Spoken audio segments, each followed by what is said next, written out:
Ephesians chapter 1 verse 7. அவருடைய கிருபையின் ஐஸ்வரியத்தின்படியே இவருடைய இரத்தத்தினாலே பாவ மன்னிப்பாகிய மீட்பு இவருக்குள் நமக்கு உண்டாயிருக்கிறது. பிரியமானவர்களே, இந்த வசனம் சொல்லுவது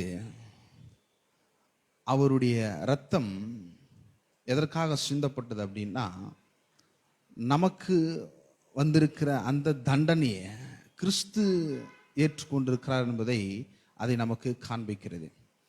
அதாவது நீங்கள் இந்த எபேசியர்களின் நிருபம் 3-7 வசனம் வரையும் பார்த்தீங்கன்னா, இந்த ரட்சிப்பை தேவன் உலகம் படைப்பதற்கு முன்னாகவே, அஸ்திபாரம் போட போகிறதுக்கு முன்பாகவே ஒரு ரட்சிப்பை நமக்காக அவர் ஏற்படுத்தி இருக்கிறார். பழைய உடன்படிக்கையில் நம்ம பார்த்தோம் அப்படின்னா, அடிமைதனம், சிறையிருப்பு, பாவம், சாபம், அலைந்து திரிதல், இது எல்லாமே பெறத்துக்கு பர்ஃபெக்ட் கேண்டிடேட் யாருன்னா நம்ம தான். அதாவது வேதம் வசனம் சொல்லுகிறது, கோபாக்கினி, தண்டனை, நியாய தீர்ப்பு எல்லாமே நமக்கு வந்திருக்க வேண்டும். நம்ம அதை பெற்றுக்கொண்டு அனுபவிக்கிறதுக்கு சரியான நபர் நாம். பழைய உடன்படிக்கையில் பார்த்தோம்னா, ஆகவேதான் தேவன் நியாயப்பிரமாணத்தை கொடுத்த நோக்கம் என்னன்னா, பாவம் எவ்வளோ ஒரு கொடுமையானது, அது மனுஷனை அழிக்குது என்பதை காண்பிக்கும்படி தான் நியாயப்பிரமாணத்தை கொடுத்தார். இப்போ ஒரு தகப்பன் பிள்ளை என்ற உறவு இருக்கு. இப்போ என்னன்னா, ஒரு பிள்ளை பைக்கில் ஸ்பீடாக போகுது அப்படின்னா, தகப்பன் சொல்வார் என்னன்னா, பொறுமையாக போப்பா, நிதானமாக போ, பொறுமையாக ட்ராவல் பண்ணு. ஏன்னா ஸ்பீடாக போனால் ஏதாவது ஆக்சிடெண்ட் ஏதாவது நடக்கும். அந்த ஆக்சிடென்ட்டுடைய விளைவு கொடூரமாக இருக்கும். அது எல்லாருக்கும் ஒரு கண்ணீரை வர வைக்கக்கூடியதாக இருக்கும் என்று சொல்வார்கள். அதே போல தான் தேவன் என்ன பண்ணுறார் அப்படின்னா, பாவத்தினுடைய விளைவு அது ஒரு கொடுமையானது, அது தண்டனைக்குரியது என்பதை வெளிப்படுத்தும்படி நியாயப்பிரமாணத்தை தேவன் கொடுத்த நோக்கமாக இருக்கிறது. ஆகவே தான் தேவன் பாருங்க, நம்மை அவர் நேசிக்கிறார், நம்மை அவர் அன்பு கூறுகிறார், நம்முடைய வாழ்க்கையில் அவர் கருணை உள்ளவராக இருக்கிறார் என்பதை இந்த ரட்சிப்பின் மூலியமாக அவர் நமக்கு நிறைவேற்றுகிறவராக இருக்கிறார். வேத வசனம் சொல்லுவது, இயேசு பிதாவோடு கூட இருந்தார், பிதாவின் மடியில் இருந்தார், பிதாவுக்கு செல்ல பிள்ளையா இருக்கிறார். இந்த செல்ல பிள்ளைய அவர் என்ன பண்றார் அப்படின்னா, தண்டனைக்கு உட்படுத்துகிறார், கோபாக்கினியை கொடுக்கிறார், நியாயம் தீர்க்கிறார், எல்லா விதமான தண்டனை, பாவத்தினுடைய தண்டனையை அவர் கொடுக்கிறார். பிதா குமாரனுக்கு கொடுக்கிறார். இது எல்லாம் ஏன் பண்றார் அப்படின்னா, நாம் விடுதலை ஆகும்படி. பழைய உடன்படிக்கையில் நான் சொன்னேன், எல்லா விதமான தண்டனைகளும் பெறறதுக்கு கரெக்டான சரியான நபர் நாம்.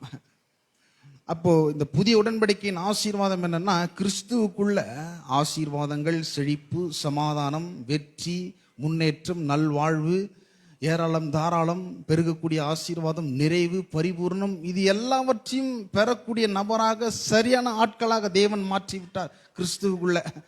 ஆகவேதான் இயேசு வர வேண்டியதாக இருந்தது, கல்வாரி சிலுவையில் பாடுபட வேண்டியதாக இருந்தது, மரிக்க வேண்டியதாக இருந்தது, 3ஆம் நாள் உயிரோட அவர் எழுந்தார். ஏன் அப்படின்னா, நம்மை பரிசுத்தம் உள்ளவர்களாக, குற்றமற்றவர்களாக, கரை தீர அற்ற நபர்களாக தேவனோடு ஒரு ஐக்கியம் கொள்ளும்படி தேவன் என்ன பண்ணார் அப்படின்னா, அவர் தண்டனை ஏற்றுக்கொண்டார். ஆகவேதான் ஒரு வசனம் சொல்லுவது, மீட்பின் பொக்கிஷங்களை நமக்கு கொடுக்கும்படி அவர் தண்டனை ஏற்றுக்கொண்டார். நம் மீது அன்பை காண்பிக்கும்படி குமாரன் மீது வெறுப்பை காண்பிச்சார் பிதா. கல்வாரி சிலுவையில் இவ்வளோ பண்ட மாற்றங்கள் நடந்திருக்குது. நம்ம நினைக்கிறோம் இது மாதம் கொடுக்குறாங்க, 2வது வாரம்னா நம்ம சர்வசாரணம் எடுக்கிறோம். ஆனால் இந்த திருவிருந்துக்கு பின்னாடி பிதா, குமாரன், பரிசுத்த ஆவியானவர், உலகமே உண்டாகிறதுக்கு முன்பாகவே என்ன பண்ணுறாங்க அப்படின்னா, ஒரு பிளானை போட்டு வைக்கிறாங்க. இந்த திருவிருந்து என்பது அவ்வளோ ஒரு விலையேற பெற்றது. இதை நாம் அனுசரிக்கிறோம் என்றால் நம் பாக்கியவான்கள், நீதிமான்கள். இது யாருக்கும் கிடைக்காத ஸ்லாக்கியத்தை தேவன் நமக்கு கிடைக்க பண்ணியிருக்கிறார். ஆசீர்வாதங்கள் எல்லாம் நமக்கு சேர்ந்திருக்கிறது. இப்போ சரியான நபர்களாய் தேவன் நம்மை மாற்றி இருக்கிறார். இப்போ கிறிஸ்துவுக்குள்ள ஐக்கியப்பட்டிருக்கிறோம். இப்போ தண்டனை நம்மீது அல்ல, சாபம் நம்மீது அல்ல, கோபாக்கினி நம்மீது அல்ல, பாவத்தினுடைய இந்த விளைவு மரணம் நம்மீது அல்ல, எல்லாவற்றையும் இயேசு ஏற்றுக்கொண்டு இருக்கிறார். இந்த இயேசு கல்வாரி சிலுவையில மரிக்கும் பொழுது பிதாவை திருப்திப்படுத்தி இருக்கிறார், என்றென்றைக்கும் அவரை திருப்திப்படுத்தி இருக்கிறார். பாவத்தினுடைய சம்பளம் மரணம் என்று வேதம் சொல்லுது. இந்த மரணத்தை அவர் ஏற்றுக்கொண்டிருக்கிறார், மரணத்தையே அவர் வெற்றியாக விழுங்கி ஜெயித்து விட்டார்.